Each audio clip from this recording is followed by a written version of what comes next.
সুপ্রিয় দর্শক, অসংখ্য প্রীতি ও শুভেচ্ছা নিন। আমি শহীদুল ইসলাম। প্রিয় দর্শক, আজকে যে বিষয়টি নিয়ে আমি আপনাদের সামনে কথা বলতে এসেছি,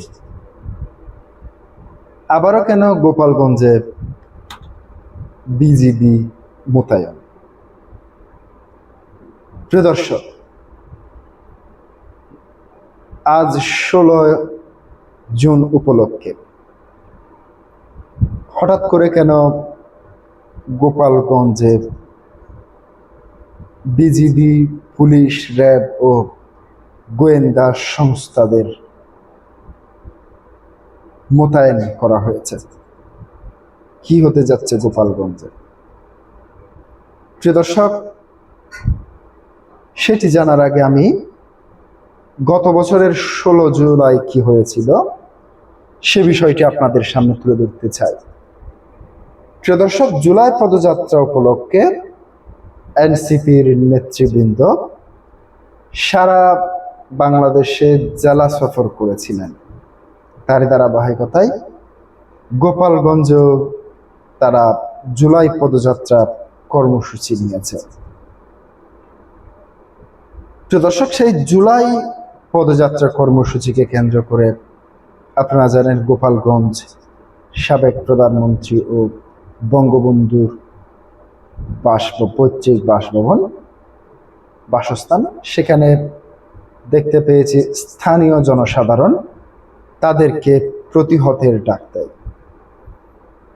সেখানে আইন শৃঙ্খলা পরিস্থিতি কঠোর করে, অর্থাৎ নিশ্চিত নিরাপত্তা ব্যবস্থার মধ্য দিয়ে তাদেরকে গোপালগঞ্জ পদযাত্রা করায় এবং আমরা দেখতে পেয়েছি গোপালগঞ্জে একটি জায়গায় তাদেরকে সমাবেশ করছে। সমাবেশে এনসিপির নেতৃবৃন্দরা যে ভাষায় গালিগালাজ করেছে কিংবা বঙ্গবন্ধু মুর্দাবাদ থেকে শুরু করে, আওয়ামী লীগ মুর্দাবাদ থেকে শুরু করে বিভিন্ন স্লোগান দেওয়ার পর সেখানে এক ধরনের রণক্ষেত্রে পরিণত হয়। স্থানীয় জনসাধারণ তাদের চারিদিক দিয়ে ঘিরে ফেলে। প্রিয় দর্শক, শেষ পর্যন্ত এই এনসিপির সেই নেতাদেরকে উদ্ধার করতে গিয়ে সেনাবাহিনী সেখানে গুলি ছোড়ে এবং সেখানে 6 জনের মতো নিহত হয়। যদিও পত্রিকাগুলি বলছে 6 জন, কিন্তু নিহতের সংখ্যা আরো অনেক বেশি হয়েছিল।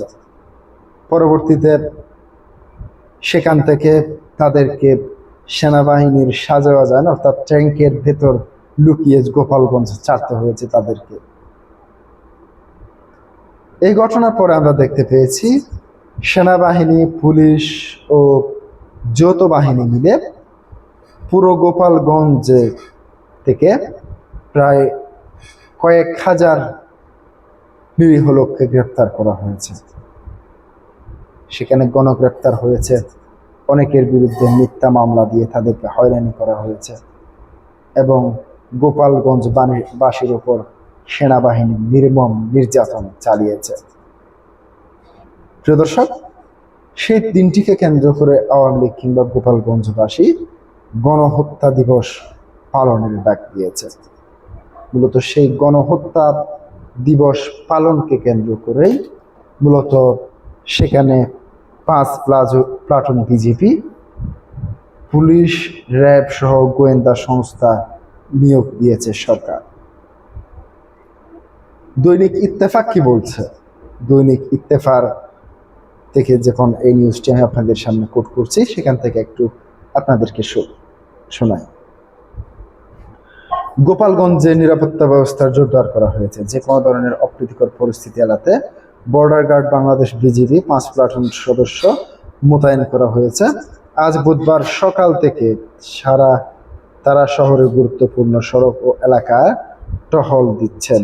তাদের সঙ্গে পুলিশ ও র্যাবের সদস্যরা যৌথভাবে টহল দিচ্ছেন। গত বছরের 16 জুলাই গোপালগঞ্জে জাতীয় নাগরিক পার্টি এনসিপির পদযাত্রাকে কেন্দ্র করে আইন শৃঙ্খলা রক্ষাকারী বাহিনীর সঙ্গে আওয়ামী লীগের নেতাকর্মীদের সংঘর্ষে 5 জন নিহত হন।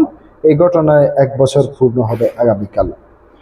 গোপালগঞ্জ জেলা প্রশাসক মোহাম্মদ আরিফুজ্জামান বিজিবি মোতায়েন বিষয়টি প্রথমে আলোকে নিশ্চিত করেছে। তিনি বলেন, যে কোনো ধরনের বিশৃঙ্খলা বা আইন শৃঙ্খলা পরিস্থিতি অবনতির ঘটানোর চেষ্টা হলে তা মোকাবিলায় আইন শৃঙ্খলা রক্ষাকারী বাহিনী প্রস্তুত আছে।